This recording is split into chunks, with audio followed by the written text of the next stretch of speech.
जय श्री राम। प्रिय श्रोताओं, आज मैं आपको मंगलवार के व्रत से जुड़ी एक सच्ची कहानी सुनाऊंगी। किसी गांव में एक साहूकार अपने परिवार के साथ रहता था। साहूकार के दो बेटे थे, एक रमेश और दूसरा राघव। रमेश बड़ा बेटा था और उसकी पत्नी नंदिनी हनुमान जी के बहुत बड़ी भक्त थी। वे हर मंगलवार को हनुमान जी का व्रत रखती थी। साहूकार को यह बात बिल्कुल पसंद नहीं थी। वह पूजा पाठ में जरा भी विश्वास नहीं रखता था। वह अपनी बहू को यह सब करने के लिए मना करता रहता था। एक दिन मंगलवार के व्रत के बाद नंदिनी हनुमान जी के मंदिर गई। वहां उसके मन में विचार आया कि वे हनुमान जी को चोला चढ़ाए। उसने घर आकर यह बात सबको बताई, पर साहूकार ने मना कर दिया। परंतु हनुमान जी को चोला पहनाने के लिए नंदिनी ने अपने बचाए हुए कुछ पैसों से चुपचाप चोला खरीदकर हनुमान जी को चढ़ा दिया। कुछ दिन बाद यह बात साहूकार को पता चली। वह गुस्से से घर आया और उसने रमेश और नंदिनी को खूब डांट लगाया। वह घर से निकल जाने के लिए कहा। नंदिनी ने माफी मांगी, पर साहूकार नहीं माना और दोनों को घर से निकाल दिया। रमेश और नंदिनी गांव के बाहर एक झोपड़ी में रहने लगे, परंतु उनके पास कुछ खाने के लिए नहीं था। उस दिन दोनों भूखे ही सो गए। अगले दिन नंदिनी के मंगलवार का व्रत था। घर में खानों को कुछ नहीं था, इसीलिए रमेश ने व्रत रख लिया। शाम को दोनों हनुमान जी के मंदिर गए और मंदिर में जो प्रसाद मिला उससे उन्होंने व्रत खोला। रात को जब दोनों सो रहे थे तो नंदिनी को हनुमान जी ने दर्शन दिए और कहा, यहाँ से उत्तर दिशा में एक गांव है, उसमें गंगाराम नाम के सेठ जी के बंजर जमीन है, उस पर खेती करो। इतना कहकर हनुमान जी अंतर ध्यान हो गए। सुबह नंदिनी ने रमेश को यह बात बताई, पर उन्हें समझ नहीं आ रहा था कि बंजर जमीन पर खेती कैसे होगी। सुबह दोनों हनुमान जी का आदेश मानकर सेठ जी के घर पहुंच गए। रमेश ने उनसे बात की और कहा, सेठ जी, आप वह बंजर जमीन मुझे खेती करने के लिए दे दीजिए।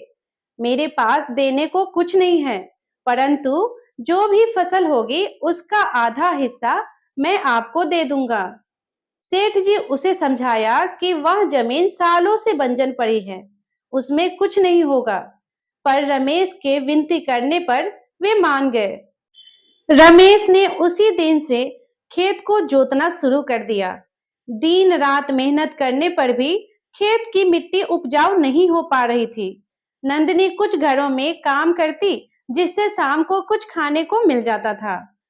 एक दिन रमेश जब खेत में हल चला रहा था तो उसका हल एक जगह अटक गया। उसने हाथ से खोदा तो एक मटकी निकली जिसमें सोने के सिक्के भरे हुए थे।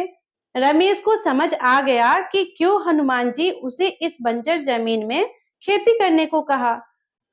वह मटकी लेकर घर आ गया। शाम को रमेश और नंदिनी मंदिर गए और हनुमान जी के पैरों में सर रखकर दोनों रोने लगे। इसके बाद रमेश ने कुछ सिक्के बेचकर कुछ लोगों को अपने साथ काम पर रख लिया और पूरे खेत को जोतकर बीज बो दिए। कुछ दिन बाद फसल तैयार हो गया। फसल का आधा हिस्सा उसने सेठ जी को दे दिया। तब सेठ जी ने कहा कि तुम इस खेत को खरीद लो, तुमने बहुत मेहनत की है। रमेश ने वह खेत खरीद लिया। कुछ ही दिन बाद रमेश ने कुछ और खेत भी खरीद लिए। उसने बहुत तरक्की कर ली।